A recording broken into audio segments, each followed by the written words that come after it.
I found my neighbor dead on a Wednesday morning. She'd been lying on her kitchen floor for 3 days, and nobody knew. The milk she'd been pouring was still on the counter, turned sour, and her cat was just sitting beside her, waiting. That woman was one missed phone call away from being me, and standing in her doorway, breathing in that silence, I made a decision that probably saved my life. My name is Evelyn. I'm 81 years old, and I've been living alone in Asheville, North Carolina, for 6 years now, ever since my husband Frank passed. And I want to talk to you today, not lecture you, just sit with you and share the things I've learned about living alone as an older woman, the mistakes that nearly destroyed me, the small things that seem harmless until suddenly they're not. If you're living alone right now, or think you might be someday, this is for you. The first thing you need to understand is that loneliness doesn't feel like loneliness at first. It feels like peace. After Frank died, everyone kept asking how I was doing.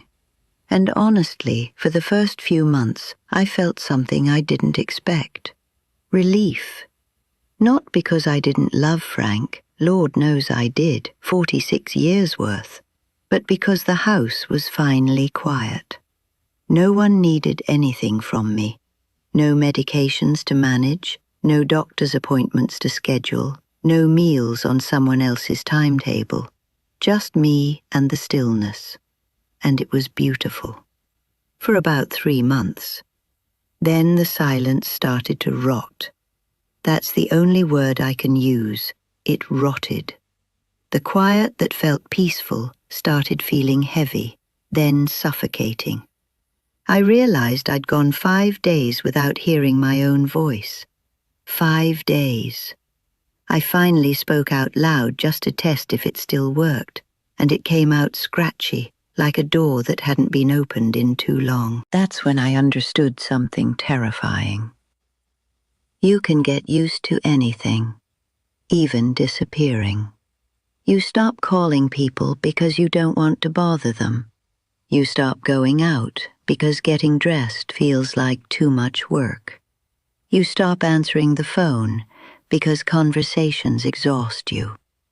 And one day you look up and realize you've built yourself a coffin out of routine and called it a life. So here's what I did. I made a rule. 1 phone call a day. Didn't matter who. My daughter, my sister, my old friend Patty, who talks too much about her garden. Just 1 call. Some days I didn't want to. Most days, honestly. But I did it anyway because loneliness is like a muscle. The less you use connection, the weaker it gets. Until picking up the phone feels like lifting a boulder. The second thing nobody warns you about is how fast your body turns on you when you stop paying attention. Frank used to be my alarm system. Evie, did you take your pills? Evie, you're limping. Let me look at that knee.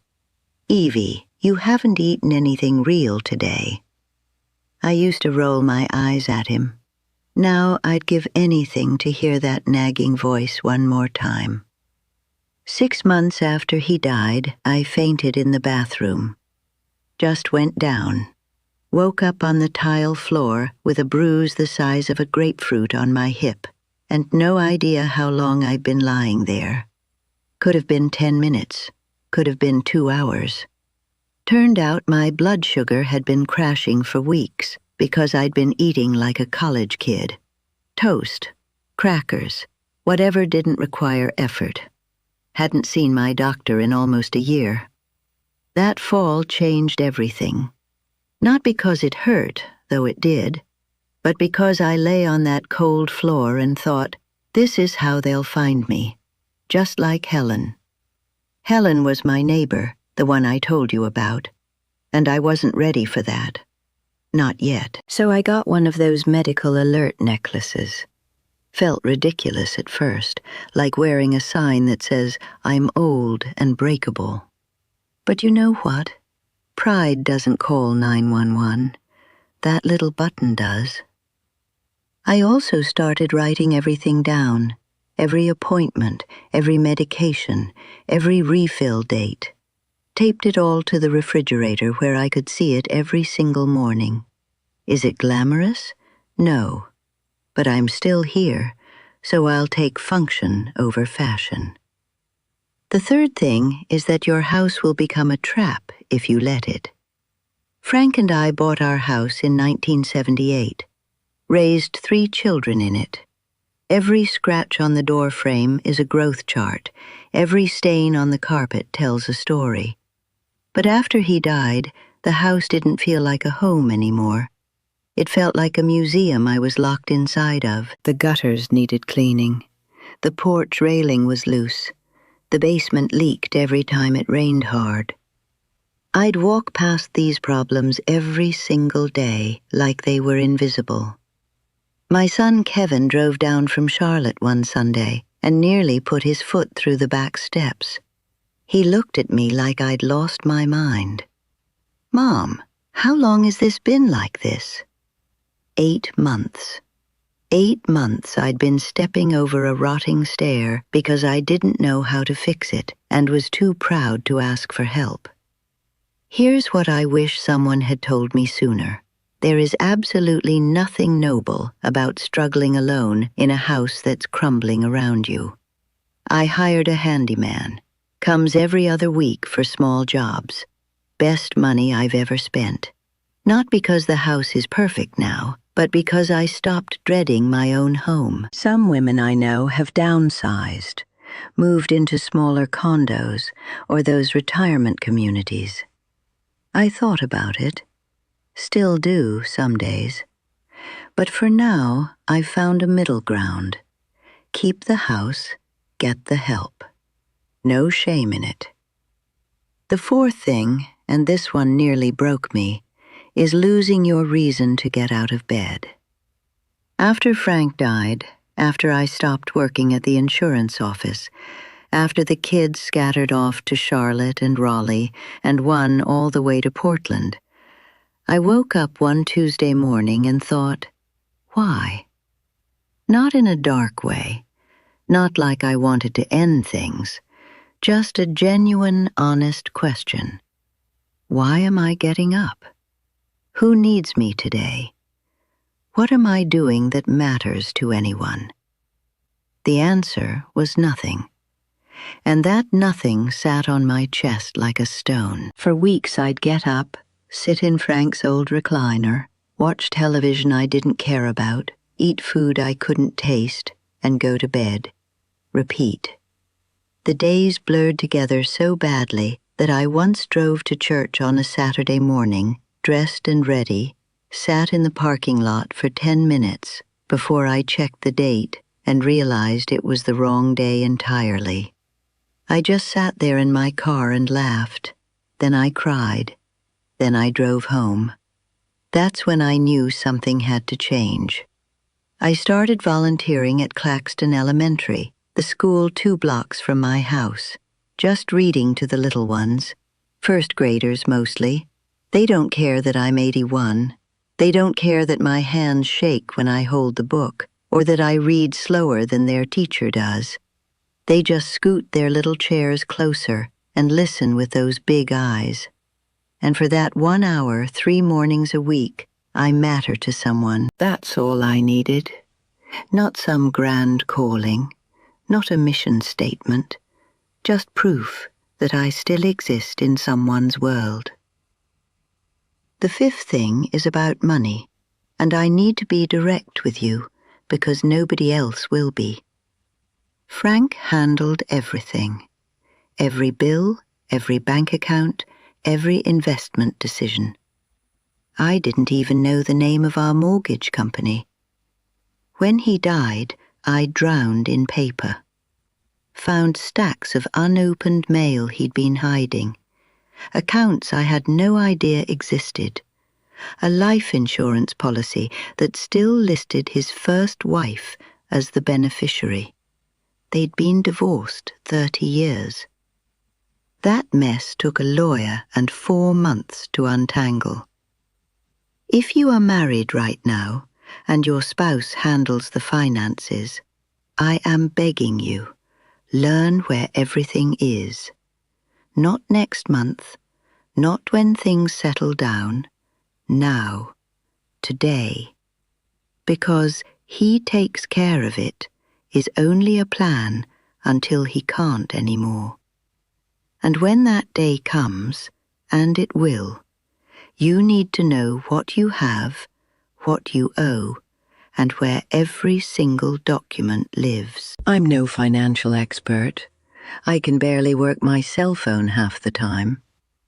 But I know where my money is now, what my bills are, when they're due, and what happens to everything when I'm gone.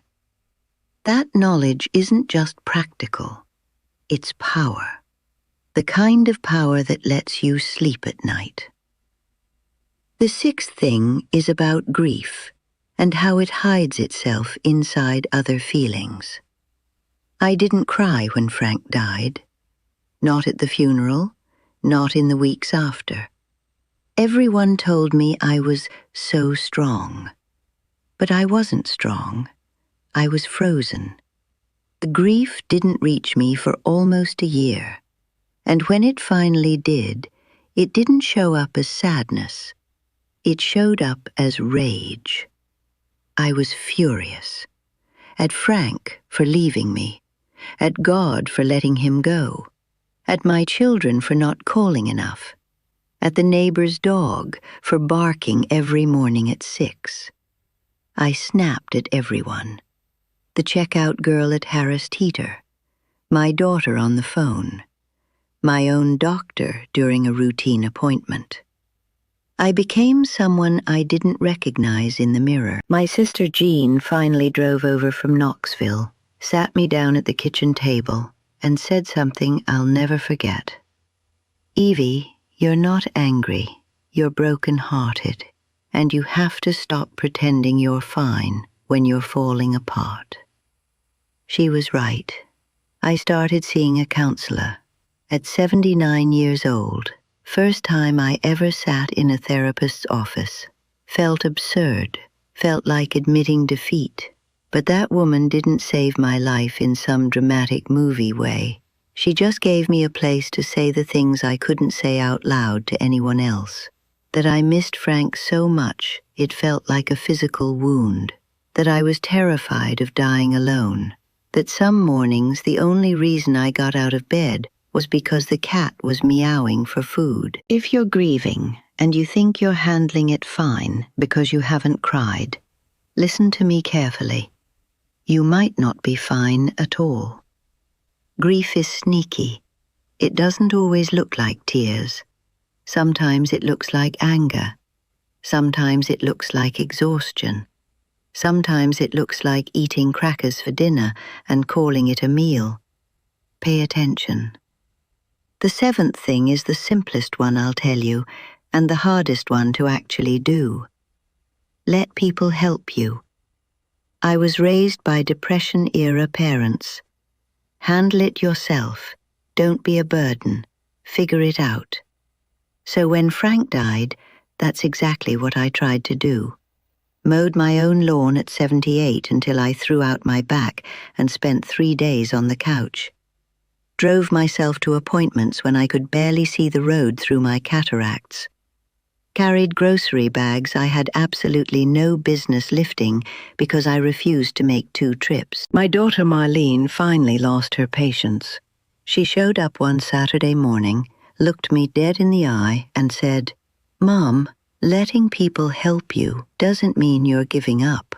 It means you're smart enough to know you don't have to suffer through this alone." I cried harder that morning than I had since the day Frank died. Because she was right.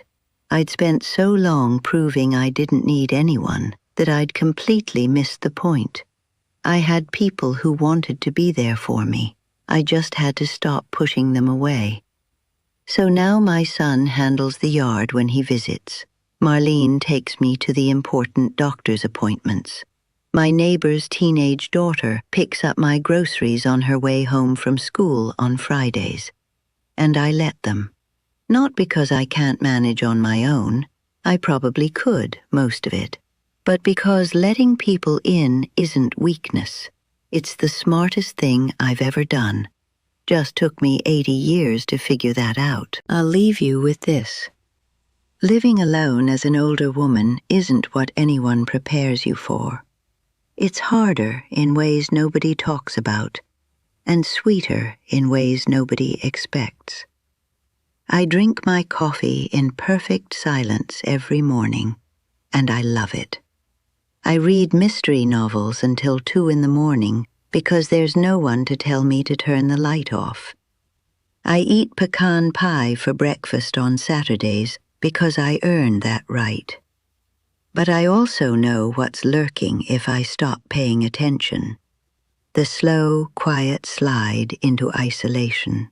The body that starts failing when you stop watching it. The house that turns against you. The heart that forgets what it's beating for. The pride that would rather let you suffer than let you ask for help. I'm still here, still learning, still making mistakes and fixing them at 81 years old, which is either inspiring or ridiculous, depending on how you look at it. I like to think it's both. If any of this sat with you, if it made you think about your own life or someone you love, subscribe and stay with me. I'll be here, still figuring it out, still sharing what I learn. Take care of yourself. Really take care of yourself. Because you deserve that, no matter what age you are. And remember, being alone doesn't mean being forgotten. Not unless you let it.